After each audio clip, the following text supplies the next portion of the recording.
So next they do the okay, Carter, what do you think of this? Because I tweeted this and said I didn't see the pay-per-view, okay? But so they did the trios match on Sunday, okay, and the heels went over with who won that match, Joe? The Elite lost. Okay. So they bring the Elite back. They lost. They did the hammer spot, okay? So then they announced, bro, a best of 7 trios championship. Yeah, I saw that. I'm like, what?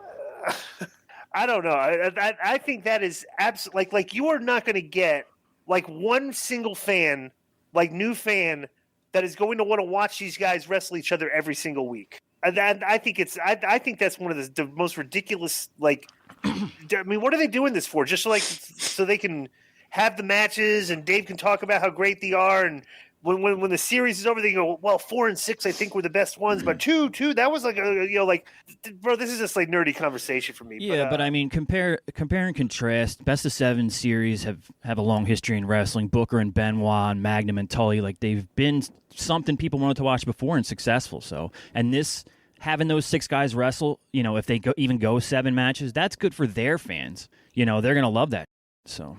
But it doesn't have a long history, like only a couple people have done it. Right. And it's like, in a 6-man trios, it's just, bro, it's the thing's a spot. It's like if you see one of these spot fests, it's like you don't need to see 6 I think the idea is you're going to see 7 good matches. Sure. That's basically what they're saying. Which I think is kind of lazy booking, to be honest with you. So. No, I think they're going to go 0-3, the Elite, and then come back and win 3, and then you'll get to the 7th. I mean, whatever. But what do you think about in the match where they were kind of mocking? Okay, so I'm going to tell you. Yeah.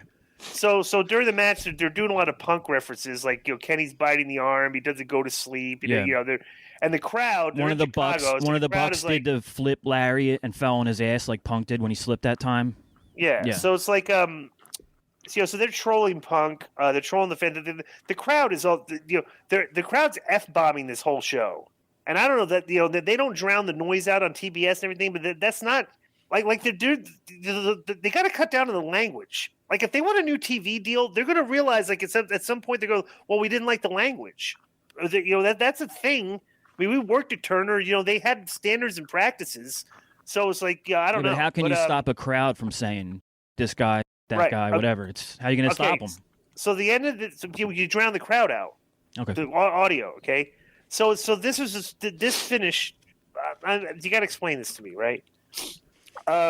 So Matt Jackson tagged in. They set up for the Indie Taker, but Phoenix broke it up. He then dove on Nick Jackson and Meg on the floor. Matt landed a low blow on Pac. Then Mac pulled out a hammer. Okay, so the Matt Jackson's going to use a hammer. But Penta comes in behind him, and Penta has a hammer of his own. So Penta turns around and smashes Matt with the hammer, and Pac covered him and got the pin. After the match, Phoenix is mad at Penta. Okay, for using the hammer. Like, he didn't want to see that, wasn't happy about the like, wait, and I would be saying, like, they should have had a mic there and say, like, wait a second. He was going to hit me with a hammer. Yeah. So it's like, why are you mad at me? Like, I don't know. I didn't like that. What did you think, Konnan? What do you think of the match? I fast forwarded through most. It's just spot fest, bro. Then they're doing all the Punk spots and everything.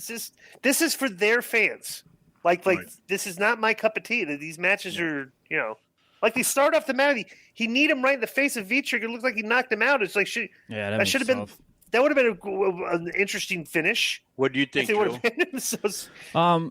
I always like Kenny and the Bucks. I've been a fan of theirs for a long time. You put Phoenix and Pac and Penta in there, and they're always going to have good matches. But like Disco has said, maybe a 7-match series every Dynamite and Rampage is a little overkill. But I did like it, and I think Disco, they're just trying to tease some dissension between Phoenix and Penta, and that way it'll put the next match's result into question, that kind of. Right. Okay, I love this match. The fans were really, really, really hype. The Mexican fans were really hype because they're still hype about the soccer match. Nice. The match was great. I like all the little things that they did with Punk, the biting and the GTS and all that. But they better watch out because now Punk is probably going to get mad again and cut another promo on all of them and Tony for letting it happen.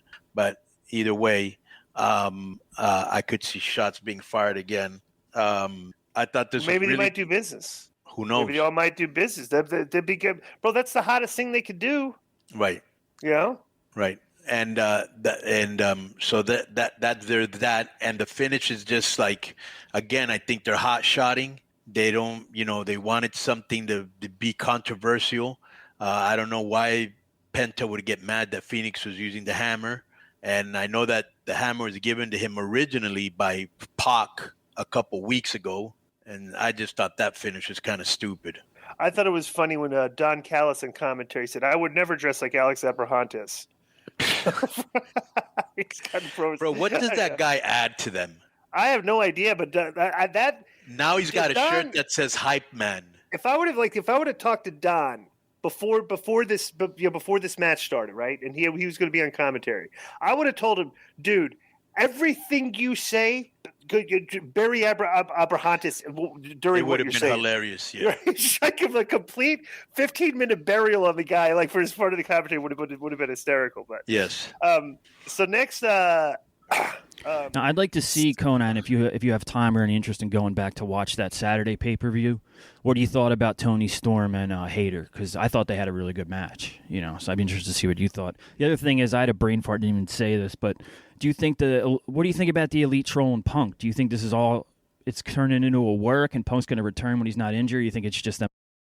Oh, I don't know, but it doesn't look like a work to me. I think they're getting their last little digs in, because they know it's going to piss him off. Because publicly that day, Kenny tweeted or was in an interview or something and said, "Hey, we're never going to be able to talk about the fight. Just forget about Punk. It's over. Stop mentioning him, stuff like that. We're not going to answer the questions."